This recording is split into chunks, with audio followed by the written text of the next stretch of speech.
Ashley, great to see you outside where a lot of the action is set to happen. Good afternoon. Good afternoon, Kristen. People are starting to come into Experience Square to enjoy the tree, and our spectacular holiday tree spent nearly 50 years standing tall in the Rundle family's Westchester yard. Tonight it will shine bright here on Wall Street, and joining us now to share more about its incredible journey from peak skill to the New York Stock Exchange are Bob Rundle Sr.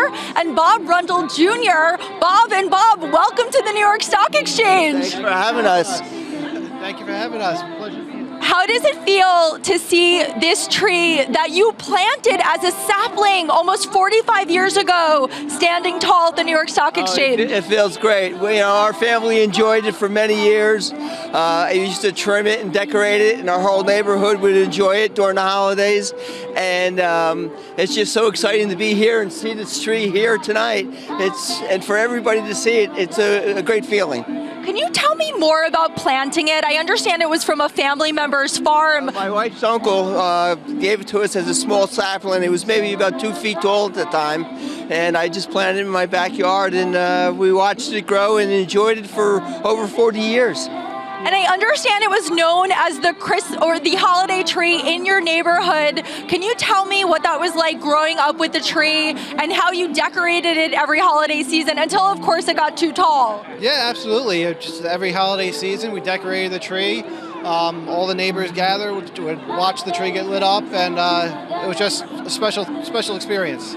And I understand there is an interesting story around how it was chosen to be the New York Stock Exchange holiday tree. Can you tell me how that happened? My wife was donating a dress on Facebook Marketplace, and it just came about that way.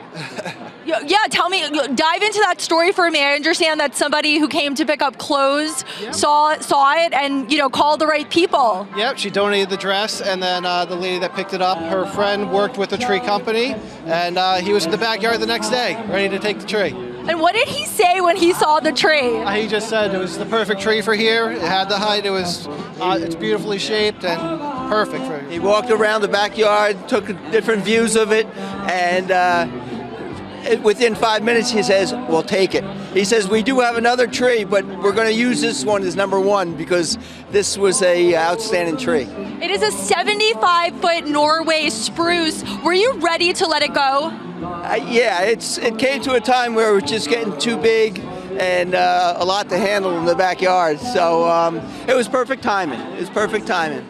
And I understand there was a big celebration in the neighborhood when the tree was taken down, and it was a tree that had been in your neighborhood for decades and was known as the holiday tree. Tell me about that moment for all of your neighbors. All the neighbors showed up when the tree was getting cut down, and just it was a big party that day. Everybody was happy to see it happening, and just happy to have it come down here as its final destination.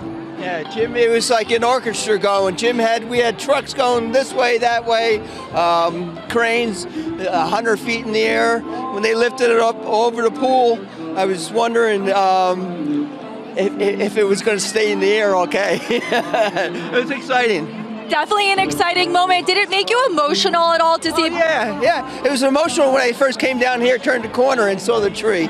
It's like, it's once in a lifetime, so I'll have to plan another one. Maybe another 50 years and we'll come down again.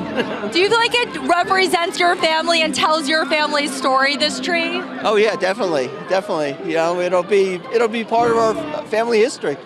So. All right, and what do you hope the legacy of this tree will be? Well, I just hope that it brings joy to everybody down here that comes to see it, and it's just surreal that this is its final spot. Do you plan on coming back to see the tree? It's going to be up until January 3rd. Oh, definitely have to. Yes. Yeah. Absolutely. We're going to bring all the friends down and make a night out of it. We have a lot of friends down here now, and some neighbors and friends are here now to see it, and they wouldn't miss it for the world either. So it's a very tight-knit group. All right, Bob Rundle Sr. and Jr., thank you so much for joining us. Kristen, the party is just... Thank you, Wall Street. Thank you, Wall Street. Kristen, the party is just getting started. I'm going to send things back to you as we approach the closing bell.